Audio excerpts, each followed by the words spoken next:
नमस्कार, NTV India news में आपका स्वागत है। मैं हूं साक्षी। पेश है आज की प्रमुख हलचल।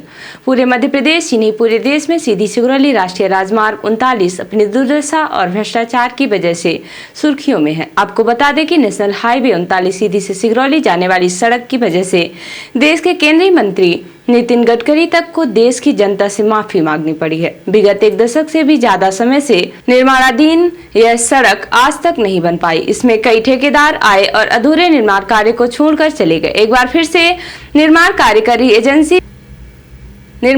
कर रही agency messrs Tirupati Buildcon private limited Budhar भी इस काम को छोड़कर चली गई। वहीं अभी हाल में ही किए गए उस कंपनी के द्वारा सड़क निर्माण भी पहली बरसात में ही बर्बाद हो गए और सड़क गड्ढे में तब्दील हो गई। कुबरी से लेकर बहरी तक नेशनल हाईवे 39 सड़क की हालत ऐसी हो गई है कि यदि उस पर ट्रैक्टर भी चले तो वह भी लगता है कि पलट जाएंगे। और बस की क्या हालत होती है यह आप भी देख लीजिए।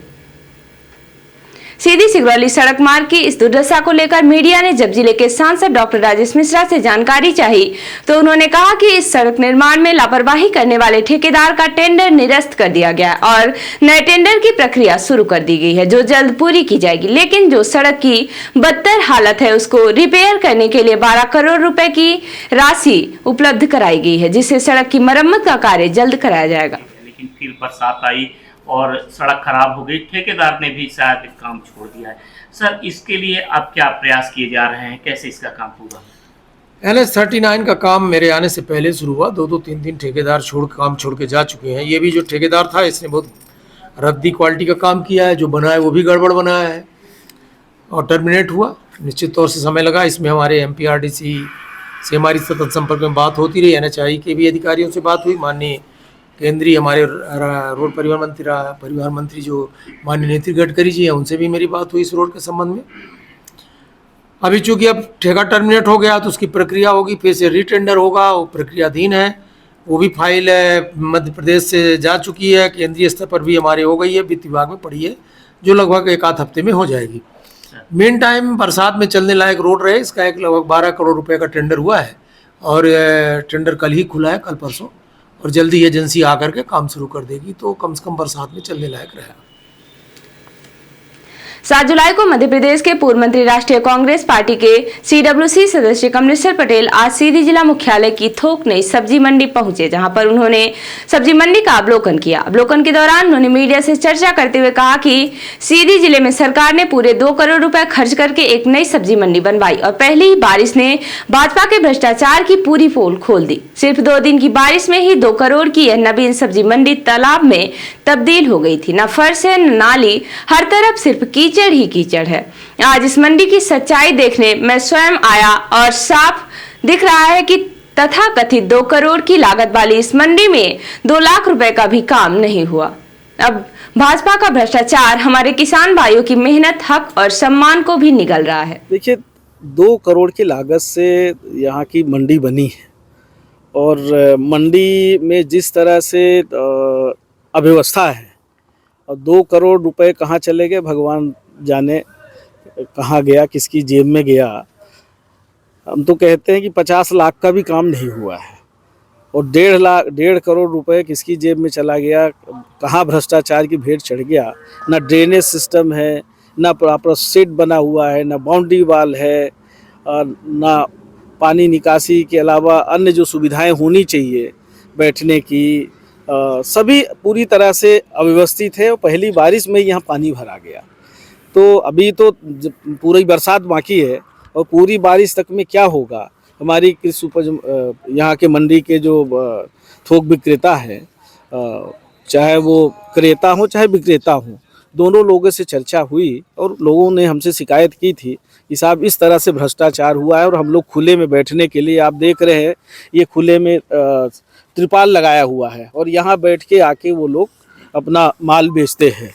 एक तरफ सरकार किसान को अन्नदाता कहती है और अन्नदाताओं के साथ लगातार इस तरह का दुर्व्यवहार, ये कहाँ का न्याय है कि ना उनको समय पे खाद मिले, ना बीज मिले, खाद तो महंगी हो गई और जो पैदा करते हैं जो उपज वो भी अगर उचित उनको यहाँ पर व्यवस्था नहीं मिले तो इससे बड़ा दुर्भाग्य की बात क्या हो सकती है। इससे ये समझ में आता है कि भारतीय जनता पार्टी की सरकार अभी ये मंडी के उद्घाटन में बहुत बड़ा इवेंट किया और हमें लगता है कि 4-6 लाख रुपए तो खर्चा कर दिया होगा, मुख्यमंत्री जी से फीता कटवाया।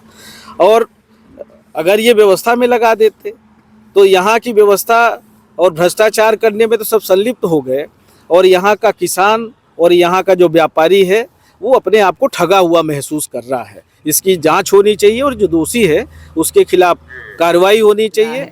और प्रदेश के मुख्यमंत्री डॉक्टर मोहन यादव की मंशानुसार मध्य प्रदेश जन अभियान परिषद द्वारा हरियाली अमावस्या 22 जुलाई से 27 जुलाई तक पौधारोपण महाअभियान चलाने का संकल्प लिया है। जिले में इसकी पूर्ण तैयारी कर ली गई है, जिसके तहत नवांकुर योजना में चयनित 25 स्वयंसेवी संगठनों द्वारा यह कार्य किया जाएगा। जिले में जन अभियान परिषद द्वारा 25 सेक्टर बनाए गए हैं। सभी सेक्टर में एक एक नवांकुर संस्थाएं कार्य कर रही हैं। जन अभियान परिषद राज्य कार्यालय के निर्देशानुसार पौधारोपण महाअभियान को सफल बनाने हेतु नवांकुर सखी कार्यक्रम लॉन्च किया गया है, जिसके तहत प्रत्येक नवांकुर संस्था अपने सेक्टर के अंतर्गत आने वाले ग्रामों से 100 मातृशक्तियों का चिन्हांकन कर प्रत्येक को 11 पौधे उपलब्ध कराए जाएंगे। इस प्रकार से 2500 मातृशक्तियों को 27,500 पौधे एवं सभी नवांकुर अपने संसाधन से कम 100 पौधे लगाने का कार्य करेगी। जिला समन्वयक ने बताया कि इस कार्यक्रम को अमली जामा पहनाने के लिए विगत 2 माह पूर्व से तैयारी चल रही है, जिसमें प्रत्येक सेक्टर में चयनित आदर्श ग्रामों में नवांकुर संस्था द्वारा तेजी से कार्य करते हुए नर्सरी की स्थापना की गई है। इन नर्सरी में बेल, आंवला, नींबू, कटहल, अमरूद, जामुन आदि के पौधे तैयार किए गए हैं। एक नर्सरी में अधिकतम 7,000 पौधे तथा कम से कम 1,500 पौधे की छोटी नर्सरी बनाई गई है। नवांकुर योजना में स्वैच्छिक संगठनों को आत्मनिर्भर बनाने तथा 3 वर्ष तक वित्तीय योजना के साथ सामाजिक गतिविधियों में दक्षता लाना परिषद का उद्देश्य है। इसी के तहत इस वर्ष से नवांकुर संस्थाओं को अपनी स्वयं की नर्सरी स्थापित करने हेतु प्रोत्साहित किया गया है। आगामी वर्ष में प्रत्येक संस्था द्वारा कम से कम 25,000 पौधों की नर्सरी तैयार करने को प्रोत्साहित किया जाएगा। पुलिस अधीक्षक डॉक्टर रविंद्र वर्मा के कुशल निर्देशन में अतिरिक्त पुलिस अधीक्षक श्री अरविंद श्रीवास्तव तथा जिले के समस्त पुलिस अनुविभागीय अधिकारियों के मार्गदर्शन एवं सभी थाना प्रभारी, चौकी प्रभारियों के नेतृत्व में जिले के समस्त थाना क्षेत्रों में मुहर्रम पर्व के मद्देनजर शांति समिति बैठकों का आयोजन किया गया। इन बैठकों में संबंधित क्षेत्र के विभिन्न संप्रदायों के गणमान्य नागरिक, धार्मिक एवं सामाजिक संगठनों के प्रतिनिधि, जनप्रतिनिधि तथा वरिष्ठ नागरिक बड़ी संख्या में उपस्थित रहे। पुलिस प्रशासन द्वारा बैठक के माध्यम से नागरिकों को यह संदेश दिया गया कि आगामी त्योहार को पारंपरिक रूप से शांति, सौहार्द एवं भाईचारे के वातावरण में मनाया जाए। बैठक में उपस्थित सभी समुदायों के प्रतिनिधियों ने आपसी तालमेल से त्योहार मनाने का आश्वासन दिया एवं प्रशासन को पूर्ण सहयोग देने की बात कही। साथ ही आयोजन से संबंधित समस्याओं व आवश्यकताओं की जानकारी भी अधिकारियों को दी गई, जिस पर आवश्यक दिशा निर्देश तत्काल संबंधित अधिकारियों को दिए गए। पुलिस द्वारा नागरिकों से सोशल मीडिया पर किसी भी असत्य उत्तेजक जानकारी को साझा न करने की अपील की गई है तथा किसी भी संदिग्ध गतिविधि की सूचना तत्काल पुलिस को देने का आग्रह किया गया। रिपोर्टर हिमायत रौतेला ने बताया कि नैनीताल में बारिश का कहर जारी है, जिससे जनजीवन अस्त व्यस्त हो गया है और पर्यटन कारोबार भी प्रभावित हुआ है। शहर में लगातार हो रही बारिश के कारण लोगों को परेशानियों का सामना करना पड़ रहा है। वहीं भारी बारिश के कारण पर्यटकों की संख्या में कमी आई है, जिससे स्थानीय व्यवसाय प्रभावित हुए हैं। और अब पेश है प्रादेशिक हलचल। पुजारियों ने मंदिर में 2 बच्चियों के साथ किया दुष्कर्म। छतरपुर में परिजन पर त्रिशूल से हमला करने दौड़ा, लोगों ने कर दी पिटाई। 24 लीटर पेंट पोतने में 443 लेबर, 215 मिस्त्री लगे। शहडोल के 2 स्कूलों में खर्च किए 3.38 लाख रुपए। और मऊगंज में बिजली गिरने से 3 की मौत, 2 बुजुर्ग और 1 किशोर की जान गई। बारिश से बचने खड़े थे पेड़ के नीचे। और अब से राष्ट्रीय हलचल। पीएम मोदी ने अर्जेंटीना के नेशनल हीरो को श्रद्धांजलि दी। सैन मार्टिन ने 3 देशों को आजादी दिलाई थी। सीजीआई बोले, जज बनना 10 से 5 की नौकरी नहीं, ये समाज और राष्ट्र की सेवा का मौका। भारत आकर किडनी बेच रहे बांग्लादेशी, तस्करी का शिकार हुआ पूरा गांव, पैसा भी पूरा नहीं मिला और नेशनल हाईवे पर अब आधा टोल लगेगा। सरकार ने इसमें 50% की कटौती की। तो ये थी आज की प्रमुख हलचल। नमस्कार।